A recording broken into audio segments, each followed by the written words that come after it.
முதல்ல வந்து கருப்பை பத்தி பேசினாரு. ஏன்னா அவர் கருப்பை பத்தி பேசினாரு, கற்பை பத்தி பேசினாரு பிரபாகரன் அவர்கள். நான் கருப்புல இருந்து ஆரம்பிக்கிறேன். ஐயா மன்னிக்கணும், எனக்கு இந்த பாசாங்கு செய்ய முடியாததுனால சில விஷயங்களை சொல்லிடுறேன், நீங்களா பார்த்து போடுறதா இல்லையா அப்படிங்கிறத முடிவு பண்ணிக்கோங்க. என்ன, நாங்க தமிழ் சினிமா துவங்கிய காலத்திலிருந்து மிக அழகான தமிழ் பெண்கள் சினிமாவுக்கு வர தயங்கிய காலத்தில் கூட ஒரு ஒரு கேபி சுந்தராம்பாள், ஒரு டி.ஆர். ராஜகுமாரி போன்றவர்கள், நாடக உலகத்திலிருந்து வந்தவங்க நிறைய பேர் தமிழ் பெண்கள் வந்திருக்காங்க. அது வந்து ஒரு குறிப்பிட்ட சமூகத்தினர் அப்படின்னு நாம ஒதுக்கினா கூட அதுக்கப்புறம் டி.ஆர். ராஜகுமாரி போன்ற பல அழகான தமிழ் கதாநாயகிகள் நம்முடைய தமிழ்நாட்டில் கோல வச்சு இருந்திருக்காங்க. இந்த கலர் படம் வந்ததுக்கு அப்புறம் தான் கொஞ்சம் கருப்பா இருந்தாலும் அது என்னவோ தப்பு. ஏன்னா எல்லாருமே வந்து பார்க்கும்பொழுது கதையை மட்டும் காப்பி அடிக்கிறது இல்லை, அப்படியே லுக்கையும் காப்பி அடிக்கிறது. ஹாலிவுட் கதை, அதுல ஹாலிவுட் ஹீரோயின் போட்டிருந்தா அந்த ஹாலிவுட் ட்ரெஸ், ஹாலிவுட் மேக்கப்பே கூட வெள்ளை கலர்ல தான் வரும், நம்முடைய இந்திய கலருக்கு சூட்டபிளா வராது. இப்படிப்பட்ட ஒரு காலகட்டத்துல வெள்ளைக்காரன் போய் சொல்ல மாட்டான் அப்படின்னு பல 200 வருடங்களாக அடிமைப்பட்டு இருந்த அந்த ஒரு அடிமை மனப்பான்மை மறையறதுக்கு கொஞ்சம் கம்மியான கொஞ்சம் நேரம் அதிகமாகும், காலம் அதிகமாகும். அந்த மாற்றத்தை சினிமாவில உண்டு பண்ணது உண்மையான ரொம்ப யதார்த்தமான கதாநாயகிகளை கொண்டு வந்தது யாருன்னு கேட்டீங்கன்னா பலர் இருக்காங்க. இப்போ சிறிது நாட்களே ஆச்சு, நான் ரொம்ப மிஸ் பண்றேன் அவரை. இயக்குனர் திரு மகேந்திரன் அவர்கள், அவருடைய கதாநாயகிகள்லாம் பாத்தீங்கன்னா ஷோபா, அஸ்வினி, சுகாசினி மேடம் எல்லாருமே வந்து ரொம்ப யதார்த்தமான உண்மையான ஒரு லுக்கில் இருப்பாங்க. நம்முடைய தமிழ் உருவத்துக்கு ரொம்ப சரியான பெண்களா இருப்பாங்க. தமிழ் பெண்கள் தான். ஷோபா, சுகாசினி, அஸ்வினி மேடம் பத்தி தெரியல, ஐ திங்க் ஷீஸ் மலையாளி. எல்லாருமே வந்து ரொம்ப ரியலா இருப்பாங்க. அதே போல பாலச்சந்தர் அவர்கள் சரிதா, சுஜாதா, இப்படி நிறைய பேர், லலித குமாரி, இப்படி நிறைய பேர் அவர் வந்து அறிமுகப்படுத்திருக்காரு.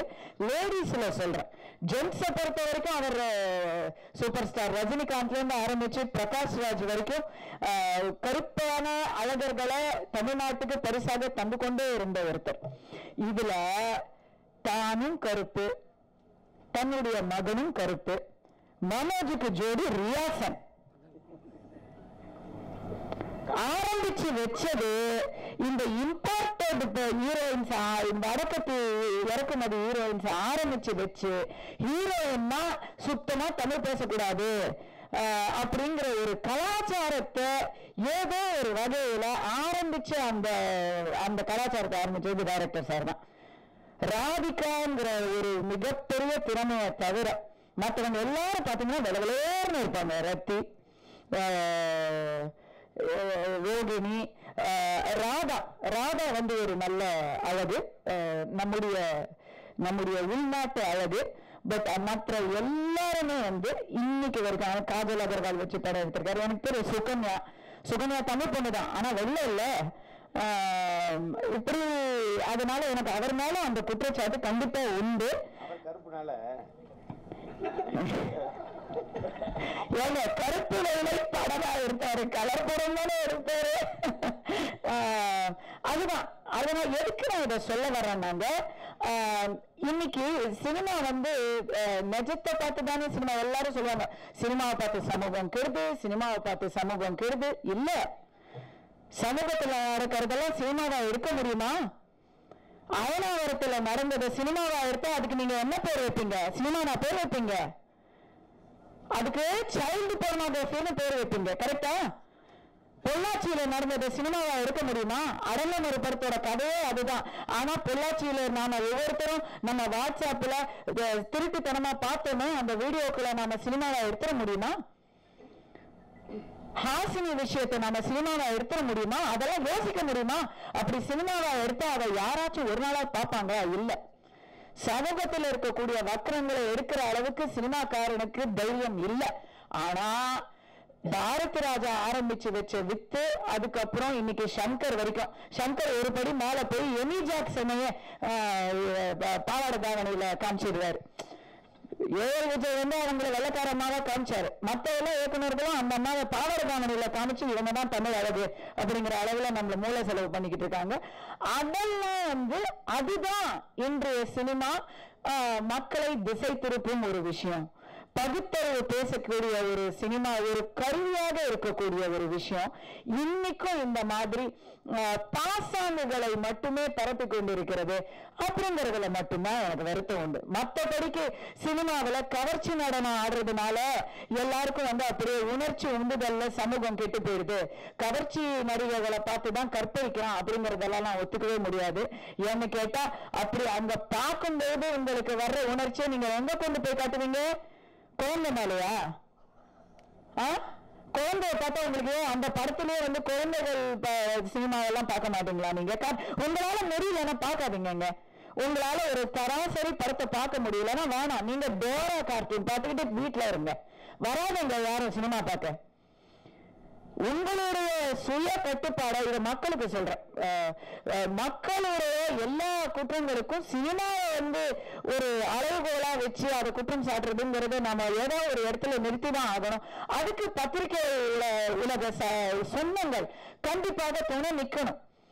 ஒரு சுவாரஸ்யத்துக்காக சினிமாவை பத்தி கொச்சை எழுதுறது ஓகே, பட் அதுல எது கொச்சை அப்படிங்கறதுலயே எனக்கு வேறுபாடு இருக்கு. காதல் காட்சிகள் இதான் நான் ஒரு வாரமா கத்திக்கிட்டு இருக்கேன் கூரை மேல நின்று. காதல் காட்சிகள்ல வாத்தியார் நடிச்சா அது கொச்சையா? அப்படி கொச்சையா இருந்தா அவர் நடிச்சிருப்பாரா? அதை பல லட்சக்கணக்கானவர்கள் ரசிச்சு பார்த்திருப்பாங்களா? அப்ப என்ன சொல்ல வரீங்க அப்படின்னு ரகசியமா பார்த்துட்டு வெளியே வந்து எல்லாரும் நல்லவங்களா நடிக்கிறோமா? அந்த பாசாங்க நாம ஒழிச்சு கட்ட வேண்டியது அது வந்து பத்திரிகைகளால ஊடகங்களால மட்டும்தான் அது முடியும். அது ஊடகங்களால மட்டும்தான் முடியும். அந்த பாசாங்க ஒழிக்கக்கூடிய அந்த பொறுப்பும் எங்க கிட்டத்தான் இருக்கு. இதை நான் ஒரு இறைந்து கேட்டுக்கொள்கிறேன். இது ஒரு மிகப்பெரிய ஒரு விஷயம். இன்னைக்கு வந்து சோசியல் மீடியா வேற மஷ்ரூம் ஆயிடுச்சு. இந்த சோசியல் மீடியால நல்லதும் வருது கெட்டதும் வருது. எது நல்லது எது கெட்டதுன்னு கமெண்ட் பண்ற அந்த வலிமை நம்ம கையில இருக்கு. ஏதோ ஒரு 2 பேர் ஆசைப்பட்டு சினிமாவில பாட்டுக்கு ஆடிட்டாங்கன்னா உடனே ஐயோ ஆடுறாங்கன்னு சொல்றதெல்லாம் தேவையில்லை. அதை விட நமக்கு இன்னைக்கு யாரோ ஒருத்தர் நாளைக்கு தேர்தல், இன்னைக்கு வந்து என்னால எதுவுமே அதுல ஒரு வார்த்தை கூட திருப்பி இந்த இடத்துல சொல்ல முடியல. அப்படி அச்சில ஏற்றவே முடியாத வார்த்தைகளை ஒரு வார்த்தை 2 வார்த்தை இல்ல 20 நிமிஷம் அந்த மாதிரி மட்டுமே ஒருத்தன் பேசி தேர்தல் பரப்புரை பண்ணிருக்கிறான். அதை கொண்டு போய் சேருங்க.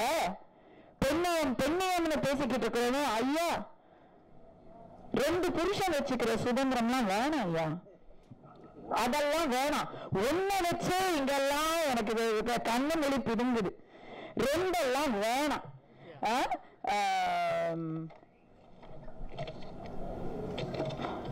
கற்பு நிலை என்று சொல்ல வந்தார் இரு கட்சிக்கும் அது பொதுவில் வைப்போம், பொதுவில வச்சுக்குவோம்.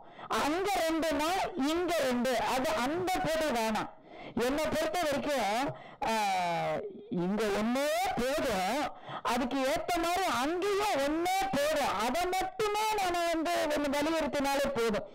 குறைந்தபட்சம் ஏன்னா பெண்களை பார்த்தீங்கன்னா ஜெயலலிதா மேடம் சொன்னாங்க, தாய்மைங்கிற ஒரு மிகப்பெரிய ஒரு பேரு பெண்களுக்கு மட்டும்தான். அதனால ஐயா அண்ணா இல்லம்மா, 100 கோடி பேர் இருக்கிறோம் இந்தியாவில, போதும் தாய்மைக்கு பேருன்னு சொல்லி ஏமாந்ததெல்லாம் போதும்.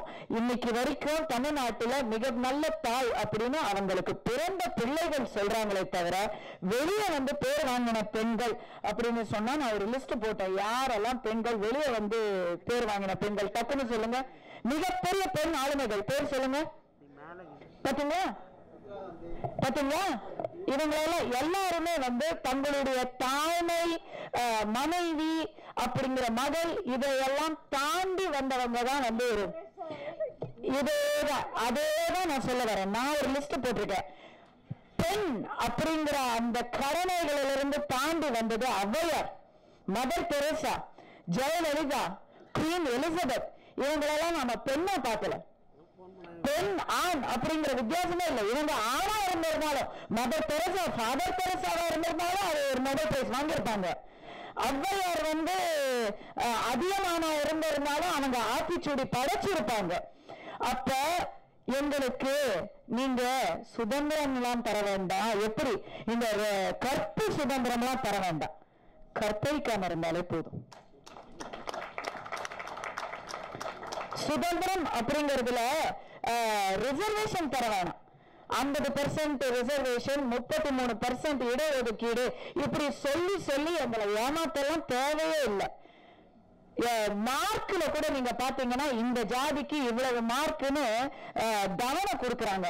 பெண்களுக்கு அப்படி எந்த தவணையும் இல்லை.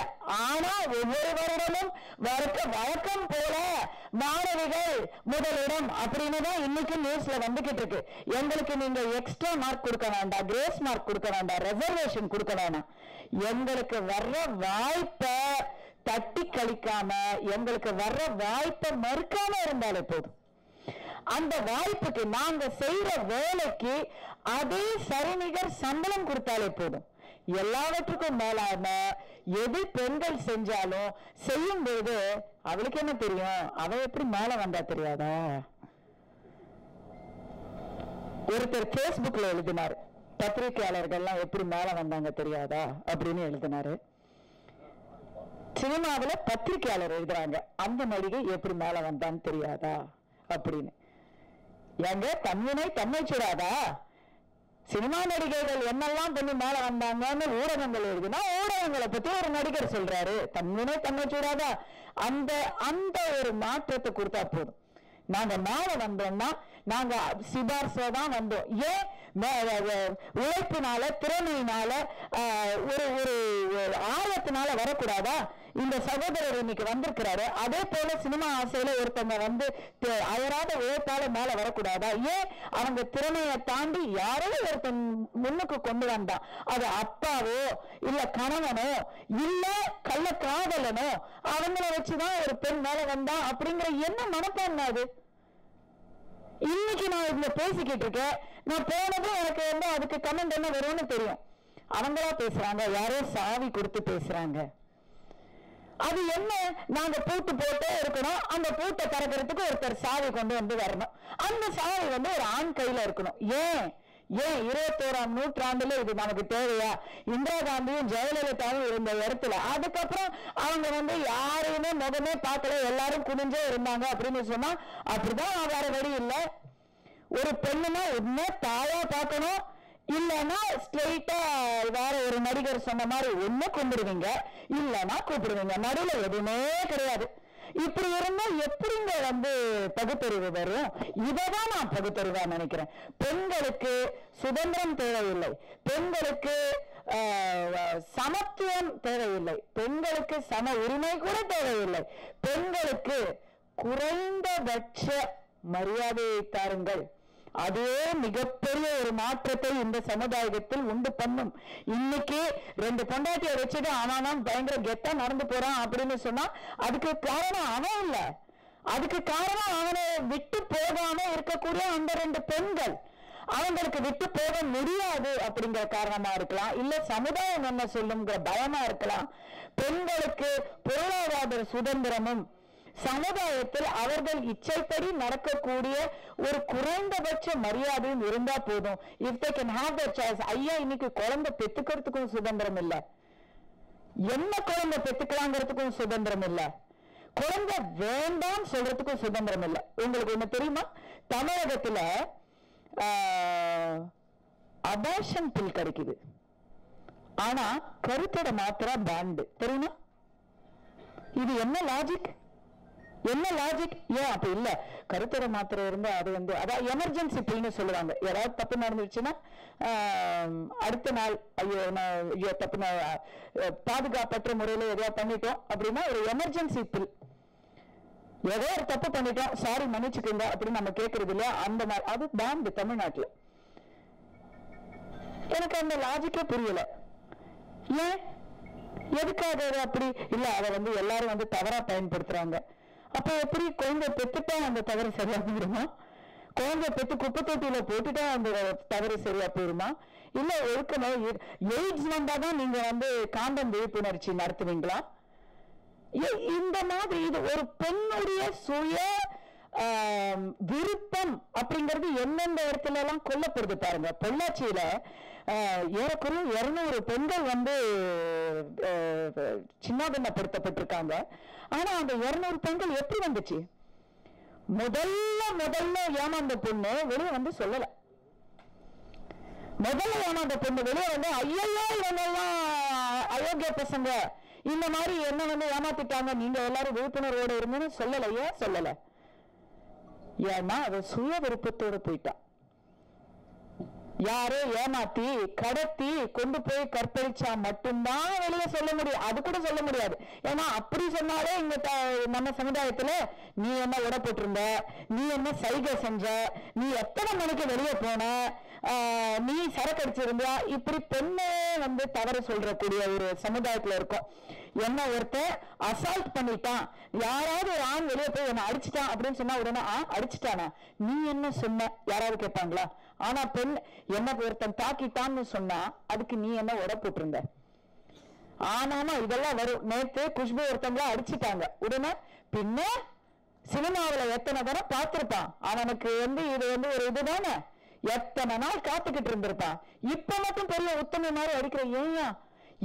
என்னங்க நடக்குது நாட்டுல? சுய விருப்பத்துக்கோ ஒரு அத்துமீறலுக்கோ வித்தியாசம் தெரியாத ஒரு நாட்டுல நம்ம இருக்கோம். அந்த பகுத்தறிவை முதல்ல சொல்லுவோம். அதுதான் பகுத்தறிவு.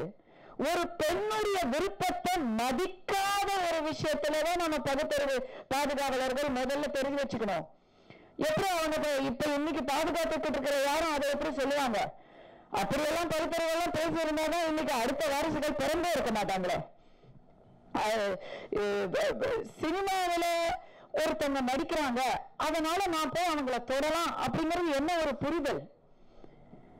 அவங்க ஒரு உண்மையான ஒரு பெண் அப்படிங்கறது அவங்க மறந்து போயிடுது. அந்த அளவுக்கு சினிமாவில கொடுத்த அல்வா மணக்கும் அப்படின்னு நினைக்கிற ரசிகர்களை நான் இன்னைக்கும் வந்து என்னுடைய சமூக வலைதளங்கள்ல சந்திச்சுக்கிட்டு இருக்கிறேன். அந்த மரியாதையை, அந்த பகுத்தறிவை, எது மேல் எது நிஜம், எது விருப்பம் எது அத்துமீறல், எது கலவி எது கலகம், எது தாக்குதல், எது தரம் அப்படிங்கறத பகுத்தறிஞ்சு தெரிஞ்சா அதுவே வந்து பெண்கள் சுதந்திரத்துக்கு ஒரு முக்கியமான ஒரு துவக்க புள்ளியாக இருக்கும் அப்படின்னு நான் நினைக்கிறேன். அது கிடைச்சா போதுங்க. நாளைக்கு இந்த மாதிரி நான் இன்னைக்கு பேசுறேன். ஏன்னா ஏன் என்ன நீங்க புதுமை பெண்ணுன்னு சொல்றீங்க, ஏன் நீங்க என்ன புரட்சி செல்வின்னு கூப்பிடுறீங்க? அப்கோர்ஸ் தமிழகத்துல புரட்சி அப்படின்னு அடைமொழிக்கு வச்சு கூப்பிட்டாலே அடுத்தது எங்க போகுமோ அப்படிங்கிற அடுத்த பயனும் நமக்கு வருது. ஆனா ஏன் நீங்க அதெல்லாம் சொல்றீங்க? ஏன்னா நான் இப்ப சொல்லிட்டேன், போட்டு பட்டவர்த்தனமா உங்க எதிர இதையெல்லாம் போட்டு நான் உடைச்சிட்டேன். இந்த மாதிரி பேசினால உடனே இதையெல்லாம் பேசுறா, வெக்கங்கெட்டு பேசுறா அப்படிங்கிற பேரும் எனக்கு வரும். ஏன் உண்மைய பேச வெக்கப்படுவது தானா பகுத்தறிவு?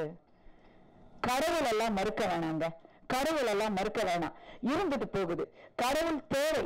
சிலருக்கு அந்த நாங்க ஏமாந்துக்கிட்டு தான் இருப்பேன் அப்படின்னு நினைக்கிற சமூகத்துல நானும் நினைக்கிறேங்க, எனக்கு கடவுள் தேவை, அவர் இருக்காரு, என்னை எப்படியாவது என் கஷ்டத்துல இருந்து எனக்கு விடுவு கொடுத்துருவாருன்னு நான் ஒரு நம்பிக்கையோடு இருந்துட்டு போறேன்.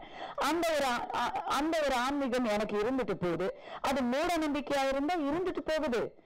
இதே நாளன்னைக்கு போய் நான் ஓட்டு போடுறவங்க என்னையும் இந்த தமிழ்நாட்டையும் காப்பாற்றும் தேவ தூதர்கள் நினைச்சு நாம எல்லாரும் ஓட்டு போட போறோம்னு அந்த மூட நம்பிக்கையை விடுவாங்க. கடவுள் நம்பிக்கை பெரிய மூட நம்பிக்கை இல்ல, தெரியாம தான் கேட்கிற. அப்படி கடவுள் இல்ல அப்படின்னு எல்லாருமே பகுத்தறிஞ்சு பேசிட்டா அப்புறம் எந்த மதத்தை எதிர்ப்பு அரசியல் செய்ய முடியும்? எந்த கடவுளை இல்லைன்னு சொல்லி மதவாத அரசியல் இருக்குன்னு சொல்லி அரசியல் செய்ய முடியும்? எந்த கடவுள் இல்லைன்னு சொல்லி எதிர்ப்பு அரசியல் செய்ய முடியும்? ஐயா குறைந்தபட்சம் எந்த சாமினால சத்தியம் வாங்கி காசு பட்டு வாடா பண்ணி வாக்கு வாங்க முடியும்? அரசியல் செய்யணும்னா இந்த தமிழகத்துல நீங்க எவ்வளவு நாட்டுக்கம் பேசினாலும் அது எடுபடாது. அரசியல்வாதி இருக்கும் வரை ஜாதி, மதம், கடவுள் நம்பிக்கை, மூட நம்பிக்கை எல்லாமே இருக்கும். அதுக்கு நடுவுல ஏதோ நாம மெய்ப்பொருள் காண்பது அறிவு அப்படின்னு கொஞ்சம் கொஞ்சமா தான் அந்த மாற்றத்தை உண்டு பண்ண முடியும். அந்த மாற்றம் நமது பிறப்பிலிருந்து வர வேண்டும், வளர்ப்பில் வர வேண்டும். அந்த மாற்றம் பிறப்பிலிருந்து வர வேண்டும் என்றால் உங்களை பெற்ற அந்த மகராசி பகுத்தறிந்து இருக்க வேண்டும் என்றால் அந்த பெண்ணுக்கு முதலில் சுதந்திரம், மரியாதை, அவளுடைய சுயமரியாதை இது எல்லாம் கிடைக்க வேண்டும். பகுத்தறிவு, கடவுள் நம்பிக்கை இதெல்லாம் எனக்கு முக்கியமா படல. சுயமரியாதைன்னு பெரியார் என்ன சொன்னார் இல்லையா, அந்த சுயமரியாதையை நான் இங்க முன் வச்சு கேட்டுக்கிறேன். ஒவ்வொருத்தருக்கும் சுயமரியாதைங்கிறது உண்டு. உங்களுக்கு இருக்கக்கூடிய கருத்துக்கள் அவங்களுக்கு இல்லைங்கிறதுனால பெண்களை இழிவுபடுத்துவதை, ஒரு தேர்தல் பிரச்சாரத்தில் மேடையேறி பேசுவதை போன்ற விஷயங்களை ஆதரிக்காதீர்கள். எந்த அளவுக்கு தைரியமா இன்னைக்கு நான் பேசுறேன்னு கேட்டா உங்க எல்லாரும் எனக்கு ஏற்கனவே தெரியும். as you get older you get bolder. என்ன பெருசா செஞ்சிருவாங்க, 10 வருஷம் முன்னாடி என்ன பேசினோமோ அதெல்லாம் எனக்கு மறந்து போச்சு அப்படிங்கறதெல்லாம் எனக்கு தெரியுது. அதனால நான் பேசுறேன். ஆனா புதியவர்களுக்கு, என்னை போன்றவர்களுக்கு, உண்மையானவர்களுக்கு, நேர்மையானவர்கள், இது நான் பெண் ஆணுமே சொல்லல, நேர்மை, உண்மை, பாசாங்க இல்லாம பேசுறாங்க பல பேர் இன்னைக்கு அப்படி பேச பயந்துகிட்டு ஒளிஞ்சுக்கிட்டு இருக்காங்க. இந்த தேர்தலே கூட மிக மிக திறமைசாலிகள், ரொம்ப ரொம்ப சிறப்பான மக்கள் சேவை புரியக்கூடியவர்கள் இந்த தேர்தலில் பங்கே எடுத்துக்கல.